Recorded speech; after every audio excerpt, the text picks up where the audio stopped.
Bismillahirrahmanirrahim. Assalamualaikum warahmatullahi wabarakatuh. Perkenalkan, nama saya Suhersi. Saya mahasiswa IAIN Kendari, Fakultas Tarbiyah, jurusan Pendidikan Islam Anak Usia Dini. Jadi di sini saya akan bercerita dengan kakak saya tentang anak berkebutuhan khusus. Adek, apa yang kamu tahu tentang anak berkebutuhan khusus? Jadi anak berkebutuhan khusus adalah anak yang mengalami keterbatasan atau keluarbiasaan, baik fisik, mental, intelektual, sosial maupun emosional, yang berpengaruh secara signifikan dalam proses pertumbuhan dan perkembangan anak dibandingkan dengan anak lain yang seusianya. Jadi anak berkebutuhan khusus ini dibagi menjadi dua, yaitu yang pertama anak berkebutuhan khusus permanen dan yang kedua anak berkebutuhan khusus temporer. Lalu Dek, apa itu anak berkebutuhan khusus permanen dan temporer?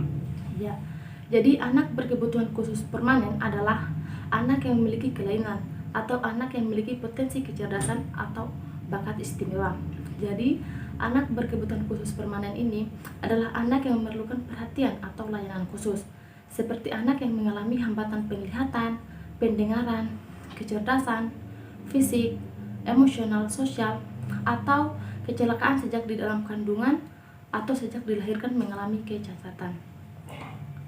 Sedangkan anak berkebutuhan khusus temporer adalah anak pada umumnya, namun karena situasi, kondisi, lingkungan, budaya, sosial, ekonomi, politik, dan kebudayaan mengakibatkan mereka memerlukan pendidikan khusus.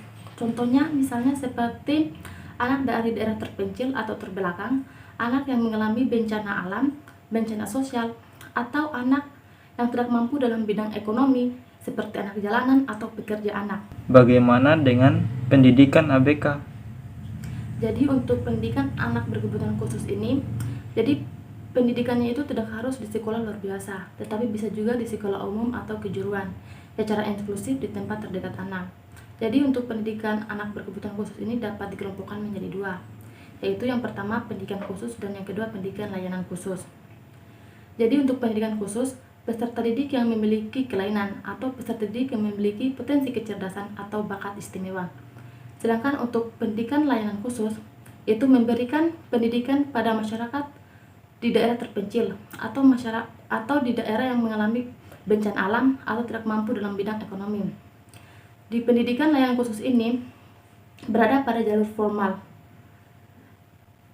yang diselenggarakan dengan menyesuaikan waktu, tempat, sarana prasarana pembelajaran, pendidik, dan tenaga kependidikan dan lain-lain. Adek, apa saja jenis-jenis ABK? Jadi untuk jenis-jenis anak berkebutuhan khusus itu ada banyak. Tapi di sini saya mengambil 7. Yaitu yang pertama anak tunanetra, yang kedua anak tunawicara, yang ketiga anak tunarungu, yang keempat anak tunadaksa, yang kelima autisme, yang keenam ADHD, dan yang terakhir kelekatan atau attachment. Jadi di sini saya akan menjelaskan tentang tunanetra. Jadi tunanetra adalah individu yang memiliki hambatan dalam penglihatan atau individu yang memiliki lemah penglihatan atau akurasi penglihatan kurang dari 6 sampai 60 setelah dikoreksi atau tidak lagi memiliki penglihatan. Sedangkan yang kedua tunawicara. Jadi tunawicara adalah seseorang yang mengalami kelainan baik dalam pengucapan artikulasi bahasa maupun suaranya dari bicara normal sehingga menimbulkan kesulitan dalam berkomunikasi lisan dalam lingkungan. Lalu yang ketiga itu tunarungu. Jadi tunarungu adalah kondisi ketidakfungsian organ pendengaran atau telinga seseorang. Kondisi ini menyebabkan orang tersebut mengalami hambatan atau keterbatasan dalam merespon bunyi-bunyi yang ada di sekitarnya. Lalu yang keempat, tunadaksa.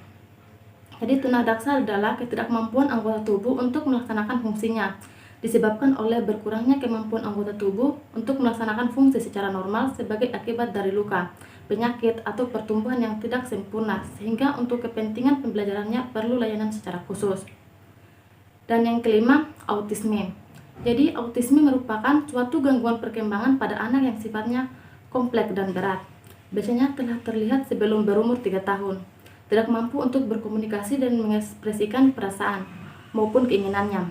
Akibatnya, perilaku dan hubungannya dengan orang lain menjadi terganggu, sehingga keadaan ini akan sangat mempengaruhi perkembangan anak selanjutnya. Lalu yang keenam itu ADHD.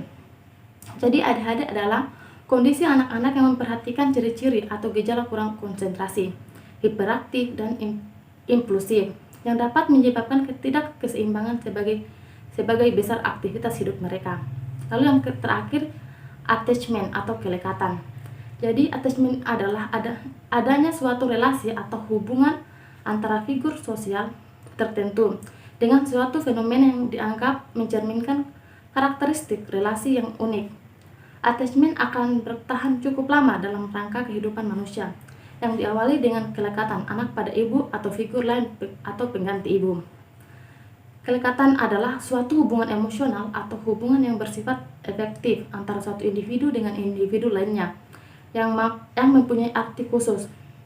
Dalam hal ini, biasanya hubungan ditunjukkan pada ibu atau pengasuhnya. Hubungan yang dibina bersifat timbal balik, bertahan cukup lama, dan memberikan rasa aman walaupun figur lekat tidak tampak dan pandangan anak. Apakah boleh membuat rencana masa depan? Ya, boleh, dengan adanya keinginan dari diri mereka dan dibantu oleh dorongan orang lain. Karena manusia adalah makhluk yang membutuhkan penyempurnaan sebagai manusia melalui pendidikan dan kebutuhan untuk mengembangkan dirinya. Melalui upaya yang terus-menerus dan menggali potensi dengan proses mendidik diri. Karena setiap manusia yang dilahirkan belum memiliki kemampuan-kemampuan yang dibutuhkan dalam hidupnya di masyarakat. Maka dari itu, fungsi pendidikan adalah mengembangkan dan membentuk kemampuan-kemampuan diri dalam individu untuk keberlangsungan hidupnya di masyarakat, meski dengan memiliki keterbatasan.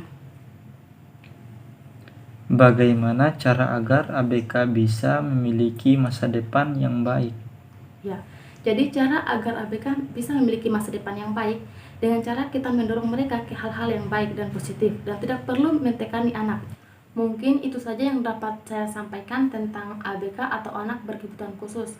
Kurang dan lebihnya mohon dimaafkan. Saya akhiri dengan ucapan wassalamualaikum warahmatullahi wabarakatuh.